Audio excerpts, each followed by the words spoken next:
ನಮಸ್ಕಾರ. ಸಂಧ್ಯಾ ವಂದನೆ ಅಂದ ತಕ್ಷಣ ನಮ್ಗೆಲ್ಲ ಸಾಮಾನ್ಯವಾಗಿ ಏನು ನೆನಪಾಗುತ್ತೆ? ಪ್ರತಿದಿನ ಮಾಡುವ ಒಂದು ಪೂಜೆ, ಒಂದು ಕರ್ಮ ಅಷ್ಟೇ ಅಲ್ವಾ? ಆದರೆ ನಮ್ಮ ಮುಂದಿರೋ ಈ ಪುಸ್ತಕ ಅಂದ್ರೆ ವಿಜೇಂದ್ರ ರಾಮನಾಥ ಭಟ್ಟರು ಬರೆದ ಸಂಧ್ಯಾ ವಂದನೆಯ ಅಂತರಂಗ, ಇದರೊಳಗೆ ಇಳಿದು ನೋಡಿದ್ರೆ ಒಂದು ಒಂದು ಬೇರೆ ಪ್ರಪಂಚವೇ ಇದೆ ಅಂತ ಹೇಳತ್ತೆ. ಹೌದು.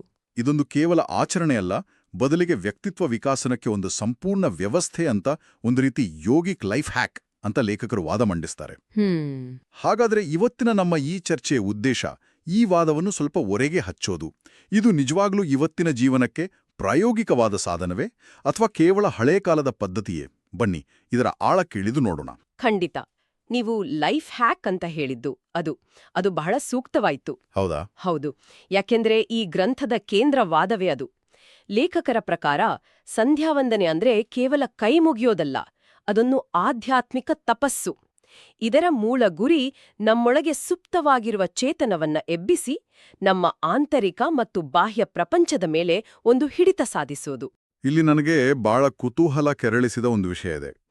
ಈ ಪುಸ್ತಕದ ಪ್ರಕಾರ ಒಬ್ಬ ಬ್ರಾಹ್ಮಣ ತನ್ನ ಬ್ರಾಹ್ಮಣ್ಯವನ್ನ ಉಳಿಸ್ಕೊಳ್ಳೋಕೆ ಸಂಧ್ಯಾವಂದನೆ ಮಾಡ್ಲೇಬೇಕಂತೆ.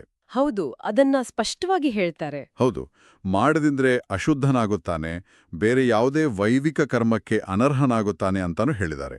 ಇದು ಕೇವಲ ಒಂದು ನಂಬಿಕೆಯೇ ಅಥವಾ ಇದರ ಹಿಂದೆ ಏನಾದ್ರೂ ಆಳವಾದ ತತ್ವ ಇದೆಯಾ? ಇಲ್ಲ, ಇದು ಕೇವಲ ನಂಬಿಕೆಯಲ್ಲ. ಇದರ ಹಿಂದೆ ಒಂದು ಗಟ್ಟಿಯಾದ ತಾತ್ವಿಕತೆ ಇದೆ.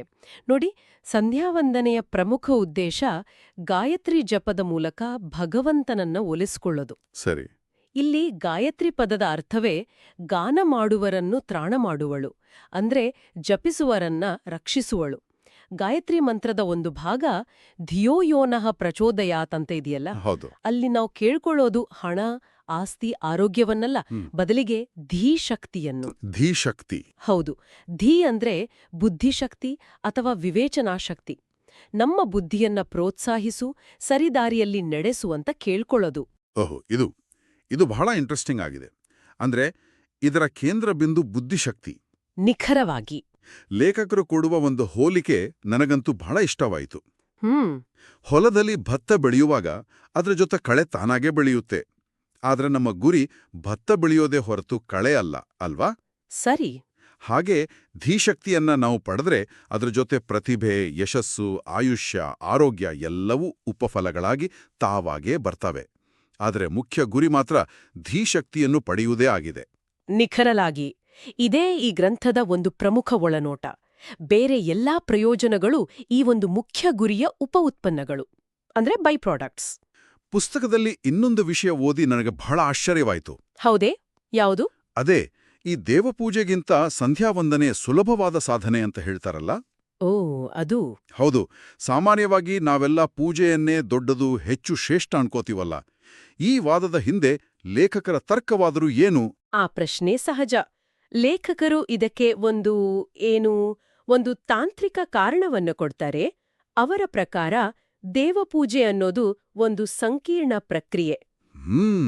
ನಮ್ಮ ಹೃದಯ ಕಮಲದಲ್ಲಿ ನೆಲೆಸಿರುವ ಭಗವಂತನನ್ನ ಸುಷುಮ್ನಾ ನಾಡಿಯ ಮೂಲಕ ಹೊರತಂದು ಒಂದು ವಿಗ್ರಹಕ್ಕೆ ಅಥವಾ ತುಳಸಿ ದಳಕ್ಕೆ ಆವಾಹನೆ ಮಾಡಿ ಹೊರಗಡೆ ಪೂಜಿಸಿ ಆಮೇಲೆ ಮತ್ತೆ ಅದೇ ಮಾರ್ಗದಲ್ಲಿ ಹೃದಯಕ್ಕೆ ಪ್ರತ್ಯಾವಾಹನೆ ಮಾಡಬೇಕು. ಇದೊಂದು ರೀತಿ ಒಂದು ಫೈಲ್ ಅನ್ನು ಸರ್ವರ್ನಿಂದ ಡೌನ್ಲೋಡ್ ಮಾಡಿ, ಎಡಿಟ್ ಮಾಡಿ ಮತ್ತೆ ಅಪ್ಲೋಡ್ ಮಾಡಿದ ಹಾಗೆ. ಇದಕ್ಕೆ ಹೆಚ್ಚಿನ ಕೌಶಲ್ಯ ಮತ್ತು ಏಕಾಗ್ರತೆ ಬೇಕು. ಸ್ವಲ್ಪ ತಪ್ಪಿದ್ರೂ ದೋಷವಾಗೋ ಸಾಧ್ಯತೆ ಇರುತ್ತೆ. ಹಾಗಾದ್ರೆ ಸಂಧ್ಯಾವಂದನೆ ಹೇಗೆ ಭಿನ್ನ? ಅದರಲ್ಲಿ ಈ ಪ್ರಕ್ರಿಯೆ ಇಲ್ವಾ? ಸಂಧ್ಯಾವಂದನೆಯಲ್ಲಿ ಈ ಡೌನ್ಲೋಡ್ ಅಪ್ಲೋಡ್ ಪ್ರಕ್ರಿಯೆ ಇಲ್ಲ. ಸರಿ. ಹೃದಯ ಕಮಲದಲ್ಲಿರುವ ಭಗವಂತನನ್ನ ಅಲ್ಲೇ ನೇರವಾಗಿ ಧ್ಯಾನಿಸುವುದು. ಇದೊಂದು ರೀತಿ ಕ್ಲೌಡ್ನಲ್ಲೇ ನೇರವಾಗಿ ಫೈಲ್ ಎಡಿಟ್ ಮಾಡಿದ ಹಾಗೆ. ವಾವ್. ಆವಾಹನೆ ಪ್ರತ್ಯಾವಾಹನೆಯ ಜಟಿಲತೆ ಇಲ್ಲದಿರೋದ್ರಿಂದ ಇದು ಹೆಚ್ಚು ನೇರವಾದ ಮತ್ತು ಸುಲಭವಾದ ಆಂತರಿಕ ಉಪಾಸನೆ ಎನ್ನುವುದು ಲೇಖಕರ ವಾದ. ವಾಹ್, ಈ ಹೋಲಿಕೆ ವಿಷಯವನ್ನ ಬಹಳ ಸ್ಪಷ್ಟಪಡಿಸುತ್ತೆ. ಹಾಗಾದ್ರೆ ಇದು ಕೇವಲ ಒಂದು ಕರ್ಮವಲ್ಲ, ಇದರಲ್ಲಿ ಇನ್ನೂ ಹೆಚ್ಚಿನ ಆಯಾಮಗಳಿರಬೇಕು ಅಲ್ವಾ? ಖಂಡಿತವಾಗಿಯೂ. ಈ ಗ್ರಂಥನ ಮತ್ತೊಂದು ಪ್ರಮುಖ ಅಂಶವೇನು ಅಂದ್ರೆ, ಸಂಧ್ಯಾವಂದನೆಯು ಕೇವಲ ಒಂದು ಕ್ರಿಯೆಯಲ್ಲ, ಅದರಲ್ಲಿ 4 ಯೋಗಗಳಾದ ಭಕ್ತಿಯೋಗ, ಕರ್ಮಯೋಗ, ಜ್ಞಾನಯೋಗ ಮತ್ತು ರಾಜಯೋಗ ಅಂದ್ರೆ ಅಷ್ಟಾಂಗ ಯೋಗ. 4 ಯೋಗಗಳು? ಹೌದು. ಎಲ್ಲವೂ ಸಮನ್ವಯಗೊಂಡಿವೆ ಎಂದು ಹೇಳೋದು. ಇದೊಂದು ಸಂಪೂರ್ಣ ಯೋಗಾಭ್ಯಾಸದ ಪ್ಯಾಕೇಜ್ ಇದ್ದ ಹಾಗೆ. ಹಾಗಾದ್ರೆ ಈ ಆಚರಣೆಯ ರಚನೆ ಹೇಗಿಲೆ? ಪ್ರತಿಯೊಂದು ಹಂತಕ್ಕೂ ಒಂದು ನಿರ್ದಿಷ್ಟ ಉದ್ದೇಶ ಇರಬೇಕಲ್ಲ, ಅದನ್ನ ಸ್ವಲ್ಪ ಬಿಡಿಸಿ ಹೇಳೋಣ. ಖಂಡಿತ. ಈ ಆಚರಣೆಯನ್ನ ಒಂದು 5 ಪ್ರಮುಖ ಹಂತಗಳಾಗಿ ವಿಂಗಡಿಸಬಹುದು. ಮೊದಲನೆಯದು ಸಿದ್ಧತೆ ಮತ್ತು ಶುದ್ಧೀಕರಣ. ಸರಿ. ಸ್ನಾನದಿಂದ ದೇಹದ ಬಾಹ್ಯ ಶುದ್ಧಿಯಾದ್ರೆ ಊರ್ಧ್ವಪುಂಡ್ರ ಧಾರಣೆಯಿಂದ ಅಂತರಶುದ್ಧಿ. ಒಂದು ನಿಮಿಷ. ಊರ್ಧ್ವಪುಂಡ್ರದ ಬಗ್ಗೆ ಪುಸ್ತಕದಲ್ಲಿ ಹೇಳುವಾಗ ಅದು ಮೂಲಾಧಾರ ಚಕ್ರದಿಂದ ಕುಂಡಲಿನಿ ಶಕ್ತಿಯನ್ನ ಸಹಸ್ರಾರದವರೆಗೆ ಜಾಗೃತಗೊಳಿಸಲು ಸಹಾಯಕಾರಿ ಅಂತ ಹೇಳಲಾಗಿದೆ. ಹೌದು. ಇದು ಕೇಳೋಕೆ ಬಹಳ ತಾಂತ್ರಿಕವಾಗಿದೆ. ಸಾಮಾನ್ಯ ಭಾಷೆಯಲ್ಲಿ ಹೇಳೋದಾದ್ರೆ ಇದರ ಅರ್ಥವೇನು? ಇದು ಕೇವಲ ಹಣೆ ಮೇಲೆ ಹಾಕ್ಕೊಳ್ಳೋ ಗುರುತಲ್ಲ? ಒಳ್ಳೆಯ ಪ್ರಶ್ನೆ. ಲೇಖಕರು ಹೇಳೋ ಪ್ರಕಾರ ಇದು ಕೇವಲ ಒಂದು ಗುರುತಲ್ಲ. ನಮ್ಮ ಶರೀರದೊಳಗಿನ ಶಕ್ತಿಯನ್ನ ಕೆಳಗಿನಿಂದ ಮೇಲಕ್ಕೆ, ಅಂದ್ರೆ ಬೆನ್ನುಮೂಳೆಯ ಕೆಳಭಾಗದಿಂದ ತಲೆಯ ಉಚ್ಚಿಗೆ ತರಲು ಸಹಾಯ ಮಾಡುವ ಒಂದು ಮಾರ್ಗಸೂಚಿ ಅಥವಾ ಎನರ್ಜಿ ಮ್ಯಾಪ್ ಇದ್ಹಾಗೆ. ಓ, ಎನರ್ಜಿ ಮ್ಯಾಪ್. ಹೌದು. ಪ್ರತಿಯೊಂದು ಗುರುತು ಕೂಡ ಒಂದೊಂದು ಶಕ್ತಿ ಕೇಂದ್ರವನ್ನ ಪ್ರತಿನಿಧಿಸುತ್ತೆ. ಸರಿ, ಈಗ ಸ್ಪಷ್ಟವಾಯಿತು. ಶುದ್ಧೀಕರಣದ ನಂತರದ ಹಂತ ಯಾವುದು? ಎರಡನೇ ಹಂತ ವಿಶ್ವದೊಂದಿಗೆ ಅನುಸಂಧಾನ. ಇದರಲ್ಲಿ ಆಚಮನ ಮತ್ತು ಪ್ರಾಣಾಯಾಮ ಬರುತ್ತೆ. ಆಚಮನದಲ್ಲಿ ಕೇಶವಾದಿ 24 ನಾಮಗಳನ್ನ ಹೇಳುವಾಗ ನಮ್ಮ ಶರೀರದ ಅಂದ್ರೆ ಪಿಂಡಾಂಡದ ಮತ್ತು ಈ ವಿಶ್ವದ ಅಂದ್ರೆ ಬ್ರಹ್ಮಾಂಡದ ರಚನೆಯಲ್ಲಿರುವ 24 ತತ್ವಗಳನ್ನ ಸ್ಮರಿಸ್ಕೊಳ್ತೇವೆ. ಇದು ಒಂದು ರೀತಿ ನಮ್ಮ ವೈಯಕ್ತಿಕ ಕಂಪ್ಯೂಟರ್ ಅನ್ನು ಬ್ರಹ್ಮಾಂಡವೆಂಬ ಮೇನ್ ಸರ್ವರ್ ಜೊತೆ ಸಿಂಕ್ ಮಾಡಿದ ಹಾಗೆ. ನಾನು ಈ ಬ್ರಹ್ಮಾಂಡದ ಒಂದು ಭಾಗ ಅನ್ನೋ ಅರಿವನ್ನು ಮೂಡಿಸ್ಕೊಳ್ಳೋದು. ಅದ್ಭುತವಾದ ಯೋಚನೆ. ಸಿಂಕ್ ಆದ ನಂತರ ಪ್ರೊಟೆಕ್ಷನ್ ಬೇಕಲ್ವೇ? ಖಂಡಿತ. ಅದೇ ಮೂರನೇ ಹಂತ, ರಕ್ಷಣೆ. ರಕ್ಷಣೆ. ಸಂಕಲ್ಪದ ನಂತರ ನವಮಾರ್ಜನ, ಆಪಹಪ್ರಾಶನ, ಅಘಮರ್ಷಣ ಹೀಗೆ ಕೆಲವು ಕ್ರಿಯೆಗಳು ಬರುತ್ತವೆ. ಈ ಹೆಸರುಗಳು ಸ್ವಲ್ಪ ಕ್ಲಿಷ್ಟವಾಗಿರಬಹುದು. ಹೌದು, ಈ ಪದಗಳು ಕೇಳುಗರನ್ನು ಸ್ವಲ್ಪ ಗೊಂದಲಕ್ಕೀಡು ಮಾಡಬಹುದು. ಇದರ ಮೂಲ ಉದ್ದೇಶವಾದರೂ ಏನು? ಇದರ ಮೂಲ ಉದ್ದೇಶ ಬಹಳ ಸರಳ. ಒಂದು ಆಧ್ಯಾತ್ಮಿಕ ಕವಚವನ್ನ ನಿರ್ಮಿಸ್ಕೊಳ್ಳೋದು. ಓಕೆ. ಮೊದಲು ನಮ್ಮ ಶರೀರ ಮತ್ತು ಮನಸ್ಸಿಗೆ, ಆಮೇಲೆ ನಮ್ಮ ಸುತ್ತಲಿನ ಬ್ರಹ್ಮಾಂಡಕ್ಕೆ ರಕ್ಷಣೆ ಕೋರೋದು. ಇದು ಮುಂದಿನ ಮುಖ್ಯ ಕ್ರಿಯೆಯಾದ ಗಾಯತ್ರಿ ಜಪಕ್ಕೆ ಸಿದ್ಧವಾಗಲು, ಯಾವುದೇ ಬಾಹ್ಯ ಅಡೆತಡೆಗಳಿಂದ ನಮ್ಮನ್ನು ನಾವು ರಕ್ಷಿಸ್ಕೊಳ್ಳೋಕೆ ಒಂದು ಫೈರ್ ವಾಲ್ ಹಾಕೊಂಡ ಹಾಗೆ. ಸರಿ, ಫೈರ್ ವಾಲ್ ಆನ್ ಆಗಿದೆ. ಈಗ ಮುಖ್ಯ ಕಾರ್ಯಕ್ರಮ. ಹೌದು. 4ನೇ ಮತ್ತು ಅತ್ಯಂತ ಪ್ರಮುಖ ಹಂತ ಗಾಯತ್ರಿ ಉಪಾಸನೆ. ಇದರ ಮೊದಲ ಭಾಗವೇ ಅರ್ಘ್ಯ ಪ್ರದಾನ. ಇದು ಕೇವಲ ಸೂರ್ಯನಿಗೆ ನೀರು ಕೊಡೋದಲ್ಲ. ಲೇಖಕರ ಪ್ರಕಾರ ಸೂರ್ಯಮಂಡಲದ ಒಳಗಿರುವ ನಾರಾಯಣನಿಗೆ, ಆ ದೈವಿ ಶಕ್ತಿಗೆ ನಮ್ಮ ಶರಣಾಗತಿಯನ್ನ ಸೂಚಿಸುವ ಕ್ರಿಯೆ. ಆಮೇಲೆ ಬರೋದೇ ಗಾಯತ್ರಿ ಜಪ. ಇದಕ್ಕೂ ಮುನ್ನ ಭೂತೋಚ್ಚಾಟನೆ, ಆಸನ ಶುದ್ಧಿ, ಕರಣ್ಯಾಸ, ಷಡಂಗನ್ಯಾಸ ಹೀಗೆ ನಮ್ಮ ದೇಹ ಮತ್ತು ಮನಸ್ಸನ್ನ ಜಪಕ್ಕೆ ಸಿದ್ಧಗೊಳಿಸೋ ಹಲವು ಉಪಹಂತಗಳಿದೆ. ಇಷ್ಟೆಲ್ಲ ಆದ್ಮೇಲೆ 5ನೇ ಹಾಗೂ ಅಂತಿಮ ಹಂತ, ಮುಕ್ತಾಯ. ಹೌದು. ಜಪದ ನಂತರ ಉಪಸ್ಥಾನ, ದಿಕ್ಪಾಲಕರಿಗೆ ವಂದನೆ ಮತ್ತು ಕೊನೆಯದಾಗಿ ಕೃಷ್ಣಾರ್ಪಣ. ಕೃಷ್ಣಾರ್ಪಣ ಅಂದ್ರೆ ನಾಹಂ ಕರ್ತ ಹರಿಹಿ ಕರ್ತ. ಈ ಕ್ರಿಯೆಯನ್ನ ಮಾಡಿದವನು ನಾನಲ್ಲ, ಎಲ್ಲವೂ ಆ ಹರಿಯೇ ಎಂಬ ಭಾವದಿಂದ ಮಾಡಿದ ಕರ್ಮದ ಫಲವನ್ನ ಭಗವಂತನಿಗೆ ಸಮರ್ಪಿಸೋದು. ಇದು ಬಹಳ ಶಕ್ತಿಯುತವಾದ ಚಿಂತನೆ. ಇಷ್ಟೆಲ್ಲ ಕಷ್ಟಪಟ್ಟು ಮಾಡಿದ್ಮೇಲೆ ಕೊನೆಗೆ ಅದರ ಕ್ರೆಡಿಟ್ ತೆಗೆದುಕೊಳ್ಳದೆ ಇದು ನನ್ನದಲ್ಲ ಅಂತ ಬಿಟ್ಬಿಡೋದು. ಹೌದು. ಇದೊಂದು ರೀತಿ ನಮ್ಮ ಅಹಂಕಾರಕ್ಕೆ ಹಾಕೋ ಒಂದು ಬಿಲ್ಟ್-ಇನ್ ಈಗೋ ಚೆಕ್ ಇದ್ದಾಗೆ. ಕೇವಲ ಈ ಒಂದು ಅಭ್ಯಾಸವೇ ದೊಡ್ಡ ಮಾನಸಿಕ ಸಾಧನೆ. ಖಂಡಿತ. ಅಹಂಕಾರವನ್ನ ತೊರೆಯುವುದೇ ಆಧ್ಯಾತ್ಮಿಕ ಪಯಣದ ಮೊದಲ ಹೆಜ್ಜೆ ಅಲ್ವಾ? ಸರಿ, ನಾವು ಈ ಇಡೀ ಪ್ರಕ್ರಿಯೆಯನ್ನು ನೋಡಿದ್ವಿ. ಇದು ಸಾಕಷ್ಟು ಶ್ರಮ ಮತ್ತು ಸಮಯವನ್ನ ಬೇಡುತ್ತೆ. ಈಗ ಬರುವ ಅತಿ ಮುಖ್ಯವಾದ ಪ್ರಶ್ನೆ, ಇದರ ಪ್ರತಿಫಲ ಏನು? ಪ್ರತಿದಿನ ಇಷ್ಟೆಲ್ಲ ಮಾಡೋದ್ರಿಂದ ಸಿಗೋ ಲಾಭವಾದರೂ ಏನು? ಪುಸ್ತಕದಲ್ಲಿ ಇದರ ಬಗ್ಗೆ ಒಂದು ದೊಡ್ಡ ಪಟ್ಟಿಯೇ ಇದೆ. ಹೌದು. ಗ್ರಂಥದಲ್ಲಿ ಸುಮಾರು 15 ಪ್ರಯೋಜನಗಳನ್ನ ಪಟ್ಟಿ ಮಾಡಿದ್ದಾರೆ. 15? ಹೌದು. ಅವೆಲ್ಲವನ್ನು ಒಂದೊಂದಾಗಿ ಹೇಳೋ ಬದಲು ಅವುಗಳನ್ನ ಒಂದು 3 ಮುಖ್ಯ ಗುಂಪುಗಳಾಗಿ ವಿಂಗಡಿಸಬಹುದು. ಮೊದಲನೆಯದು ಮಾನಸಿಕ ಸ್ಪಷ್ಟತೆ ಮತ್ತು ಏಕಾಗ್ರತೆ. ಅಂದ್ರೆ ನಾವು ಆರಂಭದಲ್ಲಿ ಚರ್ಚಿಸಿದ ಧೀಶಕ್ತಿಗೆ ಸಂಬಂಧಿಸಿದ್ದು. ನಿಖರವಾಗಿ.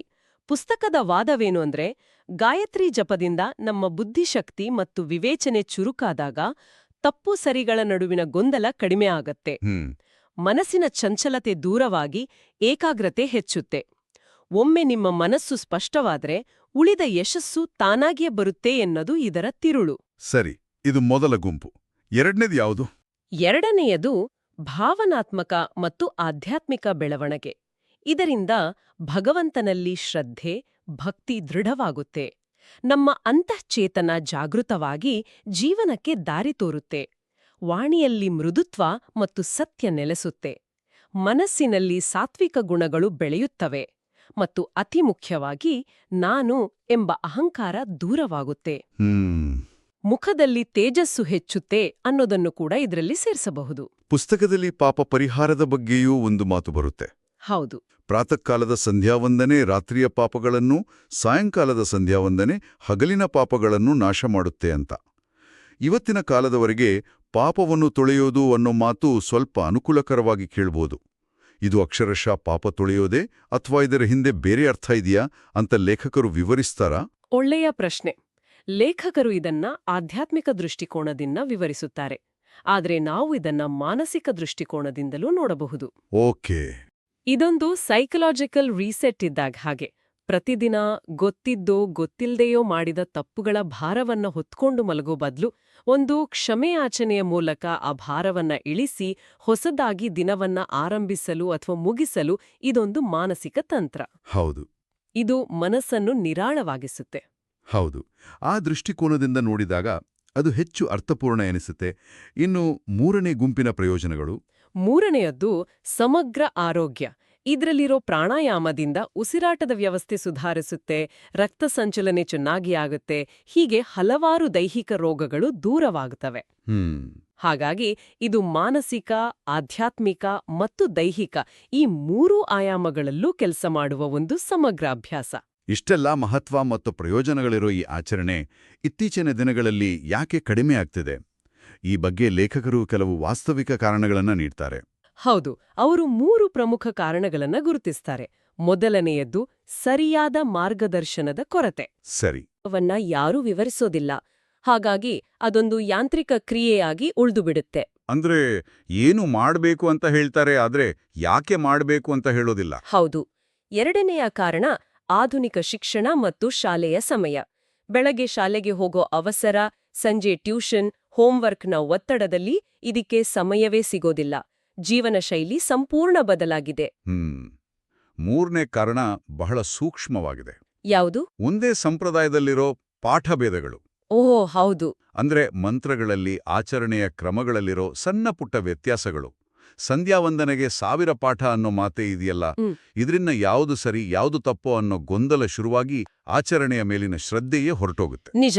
ಇದೇ ಗೊಂದಲವನ್ನ ನಿವಾರಿಸಿ ಈ ಜ್ಞಾನವನ್ನ ಎಲ್ಲರಿಗೂ ಒಂದು ವ್ಯವಸ್ಥಿತ ರೂಪದಲ್ಲಿ ತಲುಪಿಸಲೇ ಲೇಖಕರು ಲಘು ಸಂಧ್ಯಾವಂದನೆ, ಅಂತರಂಗ ಎಂಬ ಈ 2 ಸಂಪುಟಗಳ ಗ್ರಂಥವನ್ನ ರಚಿಸಿದ್ದಾಗಿ ಹೇಳ್ಕೊಳ್ತಾರೆ. ಓಕೆ. ಸಂಪುಟ 1 ಭಕ್ತಿಯುಕ್ತ ಕರ್ಮಯೋಗಕ್ಕೆ ಅಂದ್ರೆ ಆಚರಣೆಯ ಕ್ರಮ ಮತ್ತು ಮಂತ್ರಾರ್ಥಕ್ಕೆ ಅಂದ್ರೆ ಏನು ಮತ್ತು ಹೇಗೆ ಅನ್ನೋದಕ್ಕೆ ಒತ್ತು ನೀಡಿದ್ರೆ, ಸಂಪುಟ 2 ಭಕ್ತಿಯುಕ್ತ ಜ್ಞಾನಯೋಗಕ್ಕೆ ಅಂದ್ರೆ ಅದರ ಹಿಂದಿನ ತತ್ವ ಮತ್ತು ಅನುಸಂಧಾನಕ್ಕೆ ಅಂದ್ರೆ ಯಾಕೆ ಅನ್ನೋದಕ್ಕೆ ಪ್ರಾಮುಖ್ಯತೆ ನೀಡುತ್ತೆ.